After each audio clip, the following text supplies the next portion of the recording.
ICC Vida. Viviendo en la inmensidad de un Dios amoroso. Vamos a ir a la palabra de Dios.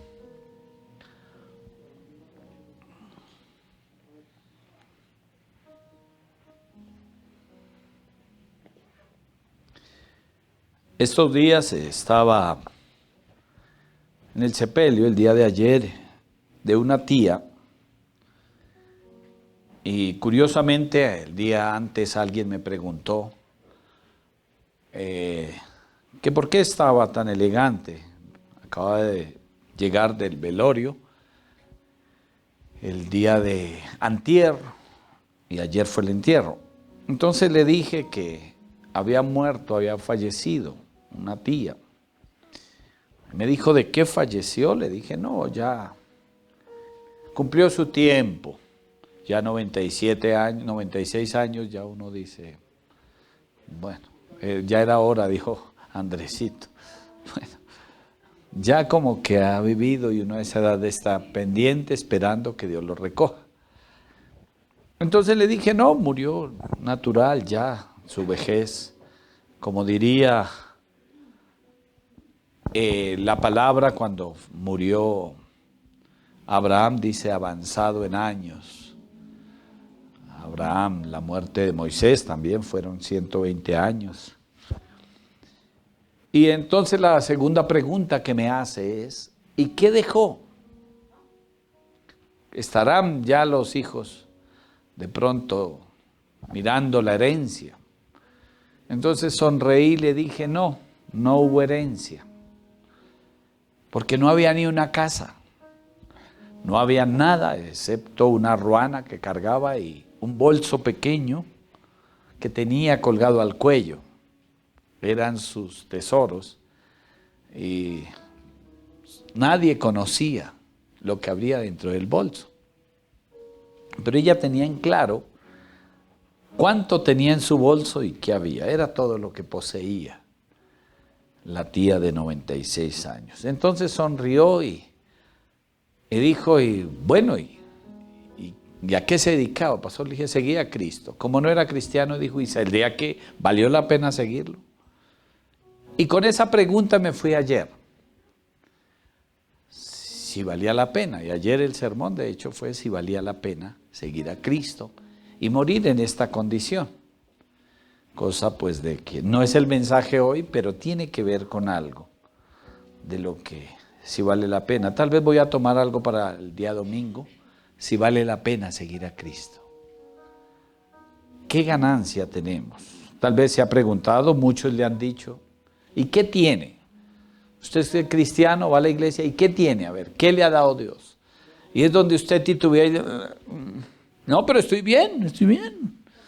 Y con salud, tal vez sacamos la salud, pero los que no la tenemos completa, que de pronto usted debe tener algo, tal vez está como el apóstol Pablo, con un aguijón, o está como Eliseo de la enfermedad que murió, o tal vez como Jacob, con su cadera lisiada, o como hombres de la Biblia.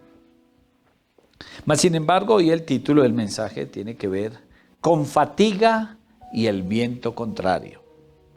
Con fatiga y el viento contrario. No habrá nada más difícil que estar fatigado y el viento contrario. Y quiero traer a memoria, año 2018 creo, más exactamente, 2018, ascendiendo al Nevado. Subimos por la parte más larga, aproximadamente 28 kilómetros, en ascenso del Cocuy, Nevado del Cocuy, y con muchos paisajes. Pero una cosa es contarles aquí, de algunas personas que experimentaron con nosotros, saben de lo que les estoy hablando. Una cosa es estar aquí, sentado, y disfrutando, usted descansado, tal vez con un tinto y diciendo, no, yo subo, sencillo. Otra cosa es estar en la altura, que son más de 5.400 metros sobre el nivel del mar, o sea, dobla la altura de Bogotá, sería subir a otra Bogotá, y con el viento contrario y con una fatiga que usted no puede respirar. Literalmente tú das unos pasos contados, puedes contarlos, 5 pasos y tienes que descansar. Y a manera que va subiendo, el oxígeno escasea y ya no hay suficiente oxígeno, así que empieza a suceder una serie de circunstancias en tu cuerpo, como a dar sueño, como a tender a perder el conocimiento, como a darle mareo y trasbocar, y todas esas cosas. Y tú te quedas literalmente dormido parado, cosa que no se debe hacer, por la fatiga y porque el oxígeno ya no es suficiente al cerebro. Así que estas dos cosas, con fatiga y el viento contrario, sentir que a manera que subes y el viento sopla en contra tuya y que ya no hay fuerzas para seguir, entonces es un doble esfuerzo. Y para este mensaje vamos a ir al libro de Marcos, Evangelio de Marcos, capítulo 6, verso 45 al 48. Marcos 6, 45 al 48. Dice la palabra de Dios: enseguida hizo a sus discípulos entrar en la barca e ir delante de él a Betsaida, en la otra ribera, entre tanto que él despedía a la multitud. Y después que hubo despedido, se fue al monte a orar. Versículo 47. Y al venir la noche, la barca estaba en medio del mar y él solo en tierra. Y viéndoles remar con gran fatiga, porque el viento les era contrario, ahí está mi título, cerca de la 4ª vigilia, estamos hablando después de aproximadamente las 3 de la mañana, tal vez 4, entre 3 y 4 de la mañana, de la noche, vino a ellos andando sobre el mar y quería adelantárseles. Verso 49, viéndole ellos andar sobre el mar, pensaron que era un fantasma y gritaron, porque todos le veían y se turbaron, pero enseguida habló con ellos y les dijo: tened ánimo, yo soy, no temáis. Dejemos hasta allí. No temáis. Es una de las experiencias más para los discípulos que para Jesús, y una enseñanza para los discípulos con Jesús.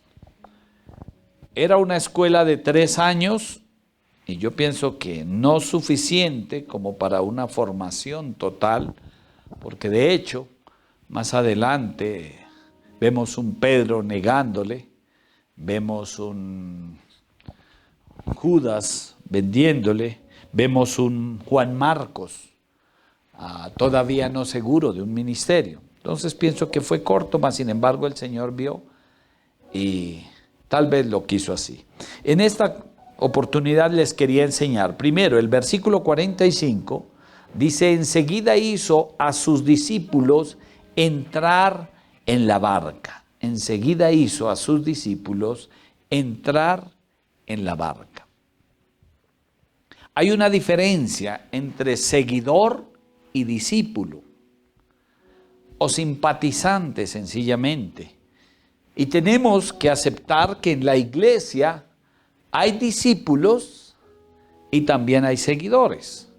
Hay algunos que usted los identifica porque son personas que dicen, pastor, todavía no quiero mandarme bautizar, yo quiero servir al Señor, pero no tengo el tiempo. Pastor, yo quisiera estar más metido, pero voy a esperar un tiempo para prepararme la oportunidad. Algunos se atreven a decir hasta, cuando Dios me diga, estoy listo. Hermano, Dios lo dijo hace rato. El profeta Isaías dice, ¿y quién irá? ¿A quién enviarás? Y en últimas dice, heme aquí, envíame a mí, porque no salió nadie. Pero el llamado está hace rato. Mas sin embargo pensamos que el Señor va a venir en un sueño o en una palabra, o va a venir un predicador y va a acercarse y va a decirle, es tiempo, el Señor te dice, ahora sí sírvele. No, porque el Señor llamó y el Señor extiende su invitación. Por tanto, id y haced discípulos. Y eso es a los que toman la decisión. ¿Cuándo vamos a ser discípulos? ¿Cuándo vas a empezar tu llamado?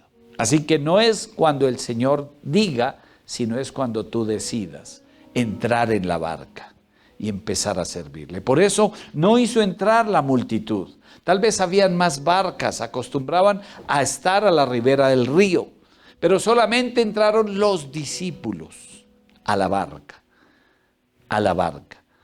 seguramente sin pensar que en esta oportunidad iban a ir con fatiga y contra el viento. En otra oportunidad también los vientos estaban enfurecidos.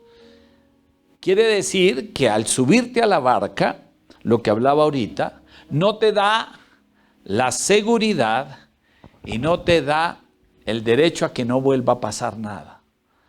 Yo recuerdo que para tratar de ganar nuestra familia, siempre recuerdo que predicamos mal, y tratábamos de decirle, mire, es que si usted conoce a Jesús y empieza a andar con Él, todo se soluciona, se le arregla, todo le va bien.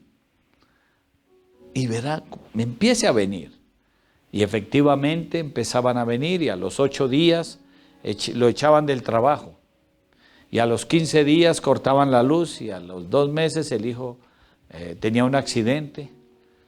Y así suele suceder. Hace poco, hace como 6 meses, estábamos en una visita y había una pareja y nos estaban contando en ese instante, pastor, es que yo no sé, nosotros fuimos a la iglesia y mire, él acababa de tener un accidente, todo aporreado, vendado y con una muleta, y es que no sé por qué, fue ir a la iglesia y mire, estábamos ahí. Además nos pasó esto otro y nos estaban contando todas esas circunstancias. Y yo estaba tratando de decirle, mira, no será fácil, pero una vez que tú pases la prueba y una vez que pases todo eso, verás la mano de Dios y te acostumbrarás que aunque pasen las cosas, Él estará allí. Y no estaba terminando de decirle, pasó lo de Job, no había terminado de dar la noticia y llegó el otro. Y en la casa que estábamos, saben que es verdad, yo estaba diciéndole esto, tratando de darle ánimo a que continuara, cuando timbró el celular. Aló. No, vea pastor, mi hijo se acabó de accidentar, me tengo que ir, y salió corriendo. Y esa fue la última vez que hablé con él.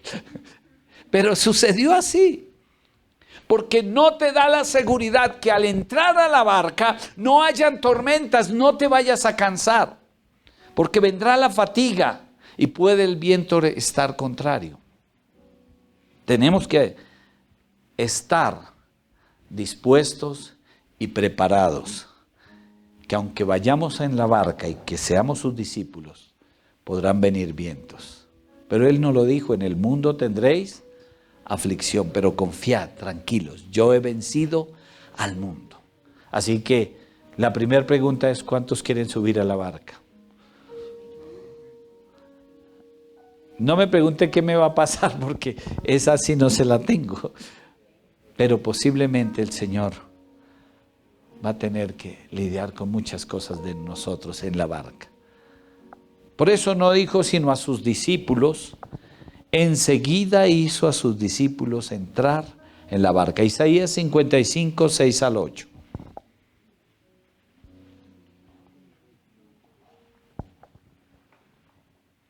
Para entrar, él dice, buscad a Jehová mientras pueda ser hallado y llamadle en tanto que está cercano. Versículo 7. Deje el impío su camino y el hombre inicuo sus pensamientos, y vuélvase a Jehová, el cual tendrá de él misericordia, y al Dios nuestro, el cual será amplio en perdonar. Porque mis pensamientos no son vuestros pensamientos, ni vuestros caminos mis caminos, dice Jehová. Es la decisión de entrar en la barca con Jesús y decir, Señor, vamos contigo. Vamos contigo. No te preocupes. A veces, sencillamente, Él tiene el destino, pero no va a saber, o nos va a decir mejor qué pasará en el camino. Dice, e ir delante de él a Betsaida, en la otra ribera, entre tanto que él despedía a la multitud. Entonces les dice, súbanse a la barca, porque en el trayecto les espera un arrebatamiento y una nueva Jerusalén. Eso fue lo que nos dijo a nosotros. A los discípulos les dijo, en Betsaida nos vemos, súbanse a la barca. Y ellos solo sabían que había un destino. No conocían qué pasaría en el camino. A nosotros también nos dijo, nos dará una nueva Jerusalén, una tierra prometida, un lugar donde es la paz de Dios, donde iremos a alabarle, pero desconocemos en ese trayecto cada uno qué iremos a pasar, qué nos toca lidiar y qué pruebas tendremos que pasar. Dice, entre tanto que él despedía la multitud. Ese despedir la multitud, yo siempre digo que la Biblia, cuando describe algo, tiene una razón. ¿Por qué sencillamente, tal vez en este caso Marcos, hubiera podido obviar eso y no escribir despedía la multitud? Porque no es relevante. Pero más sin embargo, al mirarlo profundamente, uno dice que el despedir la multitud, no todos podían ir a la barca, ni todos pueden estar. Hay gente que a veces el Señor va a tener que despedir de lado. Si se subían todos a la barca, se hundía, porque no iban a caber todos, se hundiría la barca. Y eso no es lo que quiere el Señor. Hay mucha gente que ha tenido que en el transcurso de nuestra vida cristiana despedir al Señor de una o de otra manera, y no me refiero a muerte, sino sencillamente se alejan. Saben que tú eres cristiano y automáticamente se despiden solos, porque no caben en la barca. Y porque aunque uno trate de llevar una amistad, yo he tenido unos buenos amigos de trabajo, uno de ellos se llamaba Hugo, pero éramos agua y aceite, éramos totalmente diferentes por sus costumbres, por sus cosas que hacía. No compartía conmigo, ni yo compartía con él, éramos dos cosas. Y aunque tratamos de llevar una amistad, no pudimos. Hace 2 años o año y medio recibí una sugerencia de amistad, y cuando me doy cuenta eran 2 de mis mejores amigos de colegio. Y qué alegría, y qué más, varón, cómo está, bien, qué bueno, al fin lo encontramos, al fin, ahora sí. Nos llamábamos los mosqueteros, éramos 4, estaba el monstruo, estaba el matemático, y estaba, bueno, así por los sobrenombres, no les digo el mío. Y entonces, qué bueno, y wow, nos encontramos, y parecía ser como volver a retomar los años de secundaria. Venga, tiene que venir a visitarme, estoy aquí, yo tengo una metalúrgica, y fui a visitar a uno, y tiene una empresa bonita, y wow, esta bodega, esto es mío, y ahora mire, yo trabajo con todos estos, qué bueno, ¿qué vas a hacer el viernes? Dije, no, pues estoy ahí. Ah, listo, entonces vamos de programa y vamos a tomar. Le dije, no, yo te voy a invitar el domingo a la iglesia. Todo se cayó, se derrumbó. ¿Cómo? Luego vas a la iglesia, no soy el pastor. Uy, varón, lo perdimos. El otro amigo César dijo, bueno, de todas formas, gracias. Y hasta ahí quedó la amistad. Porque no todos caben en la barca. Así tú quieras subirlos o quieras estar como entre la barca y afuera, no va a poderse. Porque el Señor Jesús baja. Cuando tú decides subirte a la barca, automáticamente hay gente que no cabe en la barca. Y no porque Jesús no quiera, sino porque no quieren ser sus discípulos. Yo los invité a un día del amigo, lo intenté, fui, visité a César, nuevamente lo llamé. Sí, lo invité a un encuentro y... Un mes después, bloqueado. Se acabó la amistad de los años. ¿Por qué? Porque no cabrán. Y eso pasará siempre en tu vida, aunque tú no quieras. Hay un título que vas a encontrar por allá en uno de los evangelios, Jesús causa de división. Y aún hay familia que ni siquiera los discípulos iban solos. Su familia no iba en la barca. Porque a veces la familia tampoco cabe en la barca. Y no porque Jesús no quiera llevarlos, sino porque no quieren subir. Ayer precisamente, cuando estaba en el sepelio de la familia, hay una parte que les he contado de la familia, primos. Y cuando vieron que nos prestaron la iglesia católica para hacer la ceremonia, dijeron, wow, esto es con cura. Y entraron y se sentaron allá. Y el curita estaba allí parado y me dijo, ¿quién va a estar? Y uy, es que se unieron con el cura. Y bueno, uy, wow. Entonces él me dijo, vea, puede poner aquí todo, listo, puse mi atril, todas las cosas, y ellos sentados.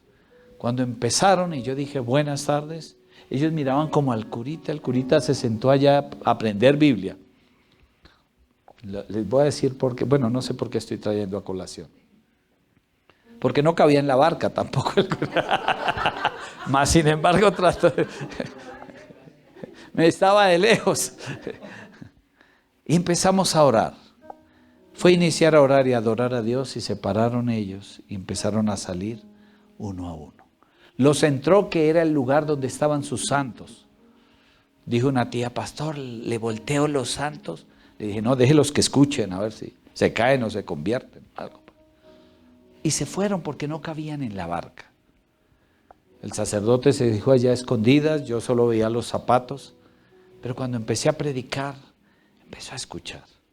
Terminé y me dijo, Dios lo bendiga, gracias.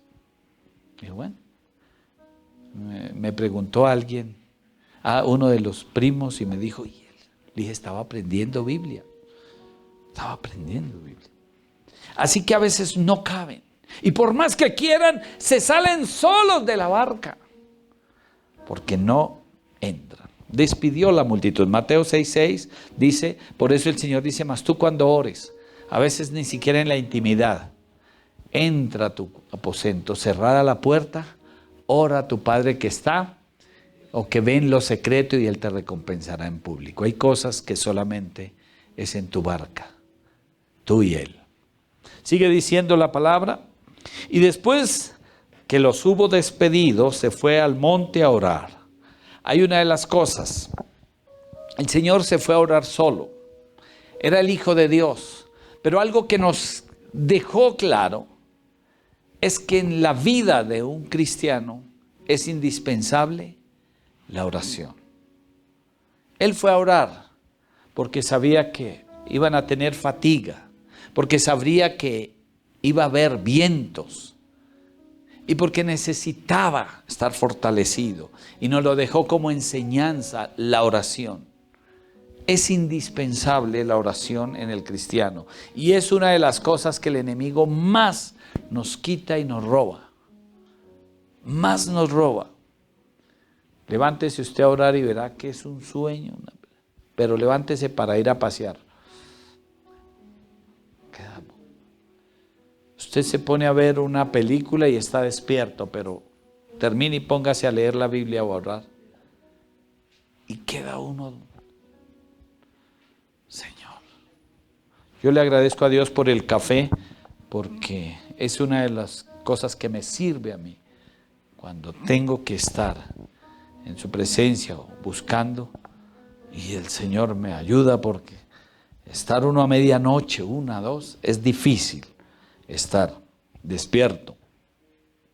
Pero él fue a orar a solas frente a la tentación, fue a buscar el rostro de Dios, del Padre. Efesios 6, 18 al 20.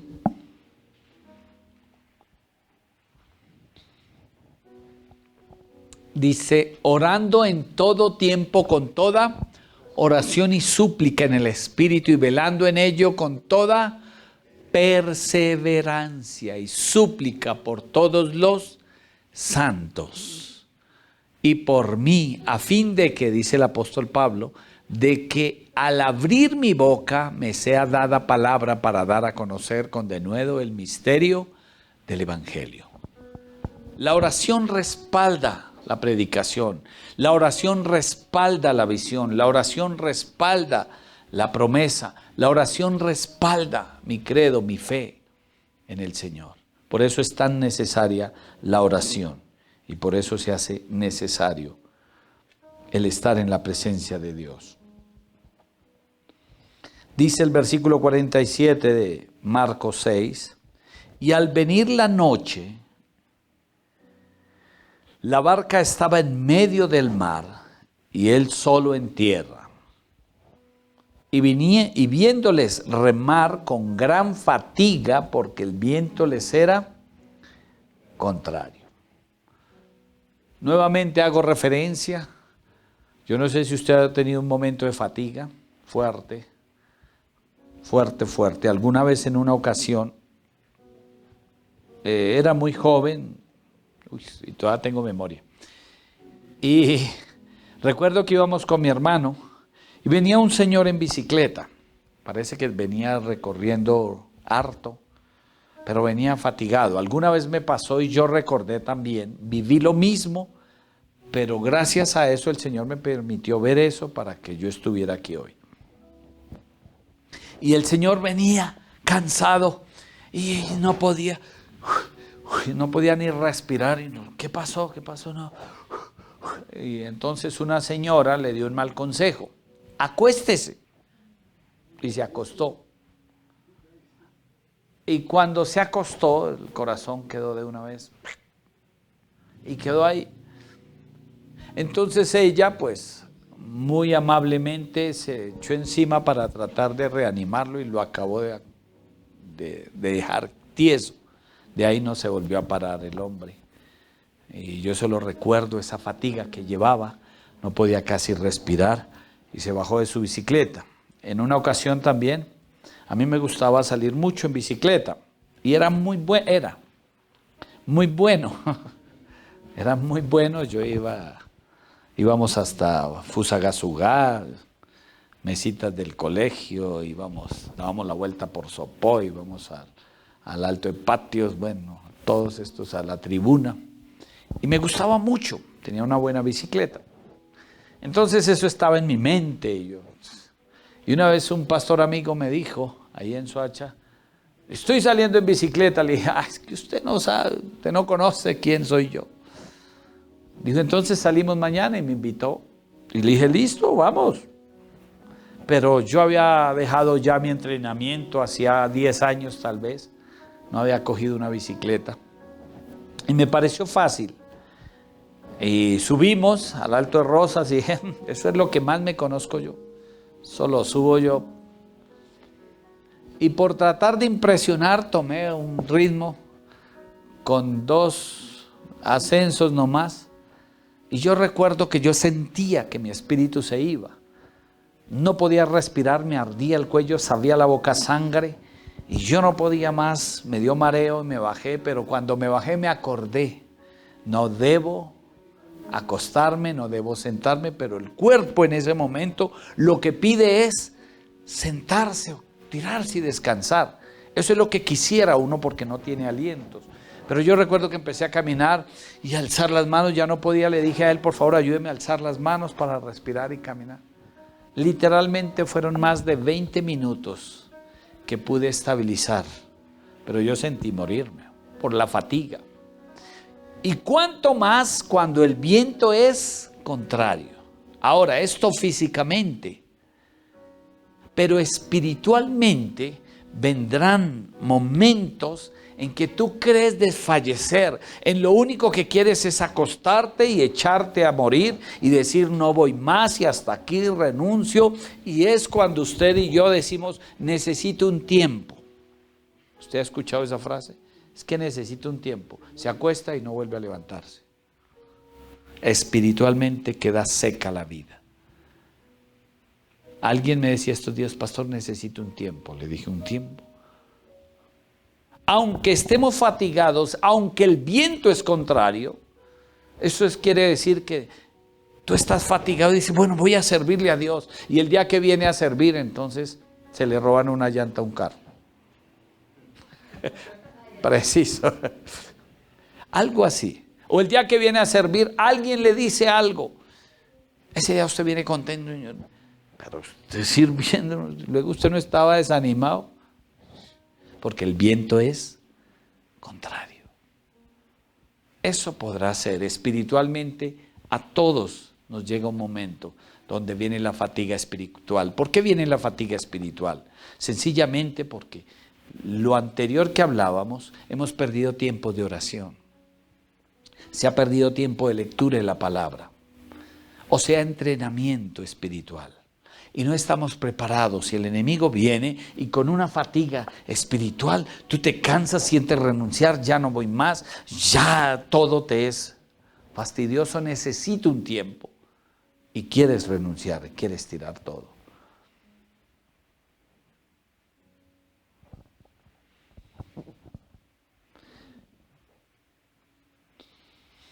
En Mateo capítulo 28, verso 11, Mateo 11, 28 al 30.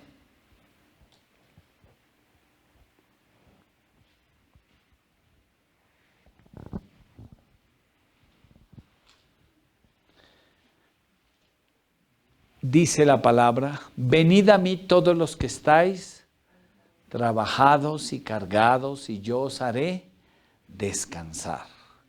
Llevad mi yugo sobre vosotros y aprended de mí, que soy manso y humilde, y hallaréis descanso para vuestras almas, porque mi yugo es fácil y ligera es mi carga. En esos momentos de fatiga, de viento, lo más fácil era ir a Jesús. Pero ninguno, ahí no dice ni los 3 evangelios, a pesar de que esto lo encuentras en el evangelio de Mateo, o por allá está en el evangelio de Juan también, la misma versión. Y en ninguno de los evangelios dice, y los discípulos clamaron al Señor o le llamaron, porque estaban con fatiga. No, sino que siguieron en sus fuerzas. Eso me da a entender que no hubo una oración, no hubo un clamor, no hubo una búsqueda al Señor. Y grábate esto en la memoria, siempre que esté en un momento de gran fatiga y tal vez con el viento contrario, clama. Jeremías dice, clama a mí y yo te responderé y te enseñaré cosas grandes y ocultas que tú no conoces. Clama a mí, clama a mí. ¿Sabe algo? En esos momentos parece que el Señor no apareciera, pero Él está detrás de nosotros, porque Él venía caminando ya por el mar y pareciera que no estuviese. Y usted en los momentos de fatiga, usted mira adelante y dice, pero ¿dónde está el Señor? Yo no lo veo por ningún lado. No te preocupes, Él está ahí. Y lo más tremendo que me mueve de esta historia, versículo 48, y viéndoles remar con gran fatiga, ahora Él les vio, porque quien estaba viéndole era Jesús. Es como cuando su entrenador está y dice, yo creo, Él puede, yo sé que Él es esforzado, valiente, Él va a salir adelante, no le voy a dejar dañar su tiempo, Él pasará, Él lo hará. Porque no hay nada más hermoso que usted ver, como cuando uno le está enseñando a su pequeño niño a montar bicicleta. Yo tuve la oportunidad de enseñarle a mi sobrino y a mis hijas. Y yo iba detrás de ellas. Exactamente lo mismo. Y cuando uno va adelante aprendiendo, uno siente que va solito y uno dice, uy, Señor, papá, me voy a caer. Pero el papá va detrás así. Si se cae, yo lo cojo. Dándole confianza al niño en su bicicleta. Y yo le enseñaba a mis hijas, no te preocupes, yo voy teniéndola. Y yo les decía, pero ya cuando, yo voy teniéndola, yo voy ahí detrás. Ya sí. Y ellas estaban convencidas que papá estaba detrás. Eso le da confianza para avanzar. Finalmente entendieron que podían solas y que no necesitaban ya papá porque podían avanzar. Obviamente habrían unos golpes, algunas cosas. Sí, mi papi no estaba detrás, Dios mío. Pero aquí está para ayudar. ¿Qué pasó? Todo está bien, súbase. Falta la otra rodilla. Y se iban. Así estaban los discípulos, viéndoles, dice, viéndoles que remaban con gran fatiga, porque el viento les era contrario. Cerca de la cuarta vigilia de la noche, vino a ellos andando sobre el mar. Se acercó a ellos. Pero lo que más me mueve es, y quería adelantárseles. No venía para subirse a la barca, quería adelantárseles. Quería pasar más adelante. Quería decir, yo les espero. Yo sé que pueden, les voy a celebrar la llegada. Voy a pasar adelante. Si ellos estuvieran seguros de quién era el Señor, el que les guardaba, más adelante dice, no habían entendido ni siquiera lo de los panes. Todavía no habían comprendido cómo fue y quién trajo los panes al final. Pero usted vio que alguien trajo la volquetada de panes. No lo habían entendido. O sea, no habían reconocido su poder y su gloria. Más adelante lo declara. No habían reconocido eso todavía. Pero el Señor quería que confiaran en Él porque llegarían al otro lado. Por eso quería adelantárseles. Por eso quiso adelantárseles. Pero como no le conocían, como no sabían, entonces, ¿qué sucede? Viéndoles ellos andar sobre el mar, pensaron que era un fantasma. Y le llamaron ¡un fantasma! Por otro nombre. ¿Sabe algo? Suele suceder que la iglesia, sus hijos, aún discípulos, siervos, no le conocemos. Y le llamamos por otro nombre. No le reconocemos y le damos la gloria a otra cosa. No sabemos. Entonces, no, gracias a Dios, pastor, el médico lo vio y le dio una medicina muy buena. Gracias a Stolcol, digamos la medicina así. Una medicina que me acabo de inventar, buena. Acetaminofén. No, esa no hace mucho. Pero buenísima. Y le llamamos por otro nombre. Sabiendo que el Señor, cuando Eliseo dice hay muerte en la olla, él dice traigan esas hierbas y esas hierbas harán, el Señor las usará y sanará. Sabiendo que el Señor usaba siempre algo para mostrar su poder. Siempre, desde el inicio, a la tierra le dijo produzca seres vivientes. Y la tierra produjo. ¿Sabe que el Señor no hizo la vaca así? La tierra produjo seres microscópicos y salieron las vacas. A las aguas les dijo, produzcan aves y animales de especies de aves. Y del agua salieron. ¿Sabe que al ciego le dijo, vaya se baña en el estanque Siloé y reciba la vista? Y usó el agua. ¿Sabe que a Naamán le dijo, vaya 7 veces al Jordán y se baña? ¿Por qué no le dijo, recibe la vista? Y nosotros hoy en día le estamos llamando por otro nombre. ¡Recibe! ¡Fuego! ¿Sí o no? Y cambiamos cuando el Señor dice, vaya. Entonces, a veces el Señor, ore por lo que...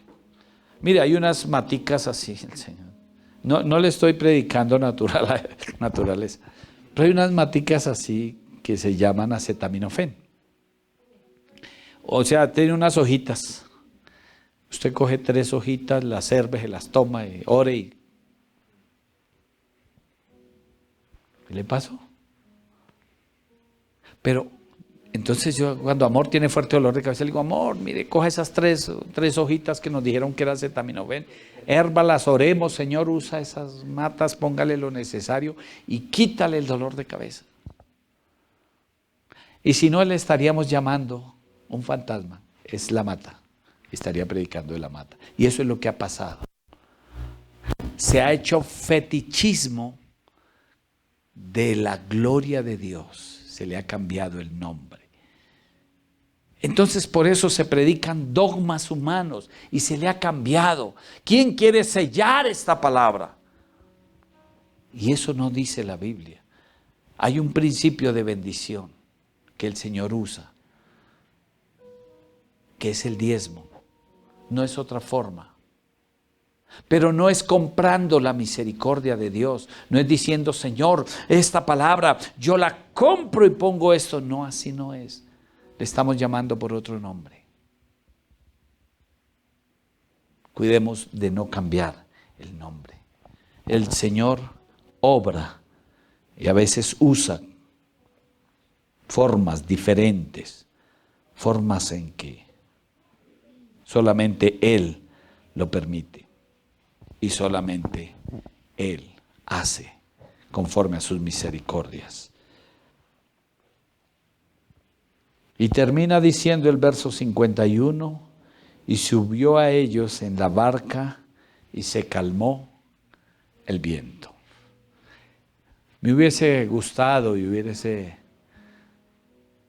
que la historia terminara en que Él los recibiría o se encontrarían en Betsaida. Y que ellos pudieran contar, Maestro, como cuando Él los envió a predicar la palabra, los demonios se nos sujetaron. Esa historia termina bien. Los demonios se sujetaban, orábamos y salían fuera, Señor. Uy, esto es maravilloso porque vieron la gloria, porque aprendieron. Pero a la verdad termina diciendo el Señor tuvo que tomar el control porque no estaban preparados. Tuvo que subirse a la barca porque ni siquiera le conocían. Porque todavía le llamaban fantasma. No le llamaban, es el Hijo de Dios con su majestad que va por las aguas, domina el mar y las aguas.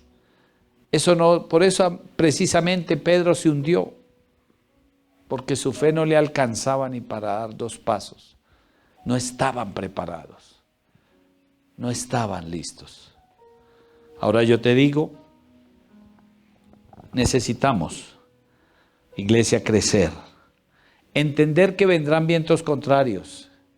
Entender que a veces estaremos en la barca, pero aunque no veamos tan cerca a Jesús, Él nos divisa desde la distancia, que vamos en nombre de Él. Amén. Cierra tus ojos.